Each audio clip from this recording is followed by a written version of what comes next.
अल्लाह अपने नबी का मजाक उड़ाने वालों के लिए काफी है।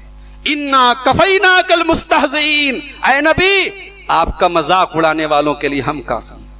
या तो अल्लाह तबारक व तआला ऐसे लोगों को उनके अंजाम तक पहुंचा देता है, या अल्लाह ऐसे लोगों को हिदायत की भी तौफीक दे देता है। हमने ऐसे भी मिसालें देखी हैं अमेरिका और यूरोप के अंदर कि नबी के कार्टून बनाने वाले और नबी की तौहीन करने वाले आज जब उन्होंने नबी की सीरत को पढ़ा ईमान ले आए, मुसलमान हो गए, नबी के चाहने वाले बन गए। तो मेरे भाइयों, अल्लाह अपने नबी का दिफा करना बहुत अच्छी तरीके से जानता है। बुखारी के अल्फाज, अल्लाह के नबी फरमाते ला तुतरूनी कमा अतरतिन नसारा ईसा इब्न मरियम, ओ लोगो तुम मुझे उतना न बढ़ाओ जितना ईसाइयों ने ईसा इब्न मरियम को बढ़ाया। इन्नमा अना अब्दुल, मैं अल्लाह का बंदा हूँ, फकूलू अब्दुल्लाहि व रसूलहू, तो मुझे अल्लाह का बंदा ही कहा करो, अल्लाह का रसूल ही कहा करो। मुझे अल्लाह का बंदा ही मानो, अल्लाह के मकाम तक मुझे पहुंचाने की कोशिश मत करो जैसे ईसाइयों ने पहुंचाया। भाई ईसाई ईसा अलैहिस्सलाम को सन ऑफ गॉड बोलते नहीं बोलते? उनको अल्लाह का बेटा नऊजुबिल्लाह बोलते कि नहीं बोलते? मोहब्बत में बोलते हैं। वो ईसा अलैहिस्सलाम से बहुत मोहब्बत करते हैं, मगर ये मोहब्बत हलाक करने वाली मोहब्बत है। यहूदी हजरत उज़ैर से इतनी मोहब्बत करते हैं, कहते हैं उज़ैर इब्नुल्लाह, उज़ैर अल्लाह के बेटे हैं। क्या ये मोहब्बत उनके काम आएगी? ये मोहब्बत उनको बर्बाद करने वाली है। तो नबी से हम मोहब्बत में गुलू न करें, और नबी का जब भी नामे नामी आए हम आप पर दरूद व सलाम पढ़ें। अल्लाह ने फरमाया इन्नल्लाह व मलाइकतहु युसल्लूना अलन नबी या अय्युहल्लज़ीना आमनू सल्लू अलैहि व सल्लिमू तस्लीमा, कि बेशक अल्लाह अपने नबी के दर्जे बुलंद करता है और बेशक फरिश्ते नबी के लिए रहमत की दुआएं करते हैं। ऐ ईमान वालो, तुम भी नबी पर दरूद व सलाम पढ़ा करो। तो नबी पर दरूद व सलाम उसकी सबसे मुख्तसर और सबसे शॉर्ट शक्ल क्या है? सल्लल्लाहु अलैहि वसल्लम। ये आप पढ़ा करें जब भी नबी का नामे नामी आए। दुनिया का सबसे बड़ा बखील वो है, अल्लाह के प्यारे हबीब फरमाते हैं अल बखील मन ज़ुकिरतु इंदहु वलम युसल्ली अलैया, जिसके सामने मेरा नामे नामी आए और वो मुझ पर दरूद न पढ़े, उससे बड़ा बखील कोई नहीं है। तो दरूद कसरत से पढ़ा करें। और एक सहाबी अल्लाह के नबी के पास आते हैं, बुखारी की रिवायत है, आकर के कहते हैं कि अल्लाह के नबी कयामत कब आएगी? अल्लाह के नबी कहते हैं माज़ा आदत लहा, कयामत की तुमने तैयारी क्या की है?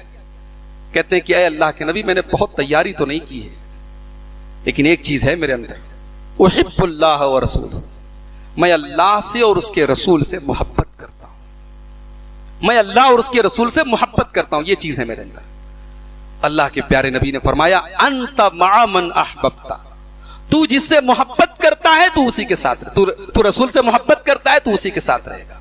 अनस बिन मालिक रजी अल्लाह तआला ने इस हदीस को बयान करने के बाद कहते हैं कि मैं जिंदगी में कभी उतना खुश नहीं हुआ था जितना खुश मैं नबी की जुबान से ये अल्फाज सुनकर के हुआ, अंत मा मन अहबब्ता, कि तू जिससे मोहब्बत करता है उसी के साथ रहेगा। तो नबी से जो मोहब्बत करेगा वो नबी के साथ रहेगा।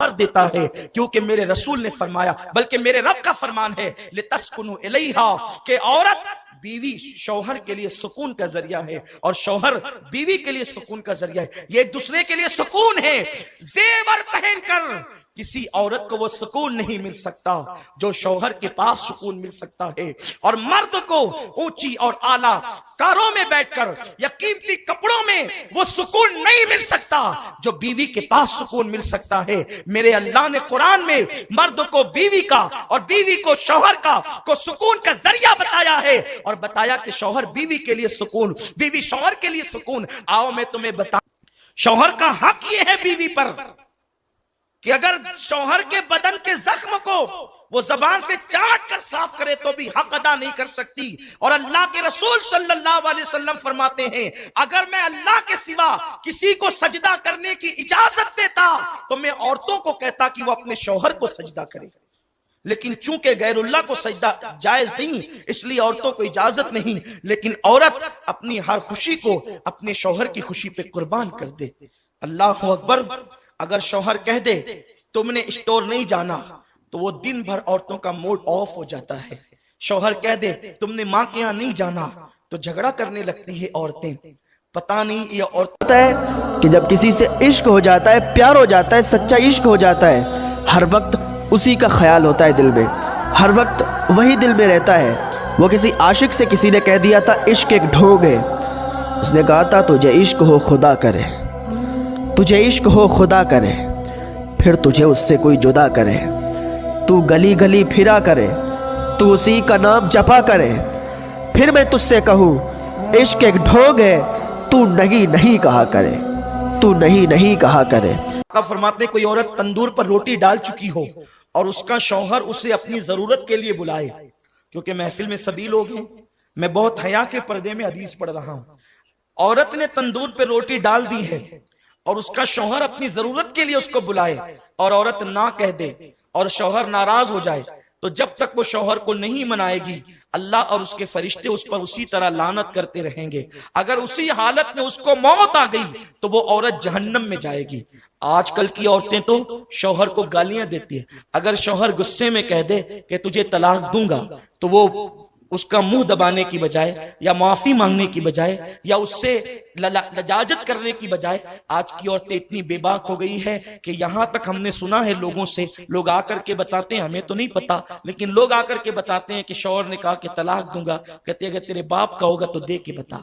अस्तगफिरुल्लाह। जो क्योंकि औरतें अपने शौहर की नाशुक्री होती है, यानी उनको हर दिन हर चीज मिले और कभी ना मिले तो बस उनका एक जुमला तो ये आप सुन ही लेंगे कि जब से इस घर में आई हूं मुझे कभी खुशी नहीं मिली, जब से इस घर में आई हूं मेरा मुतालबा पूरा नहीं हुआ, हालांकि हर दिन पूरा हुआ।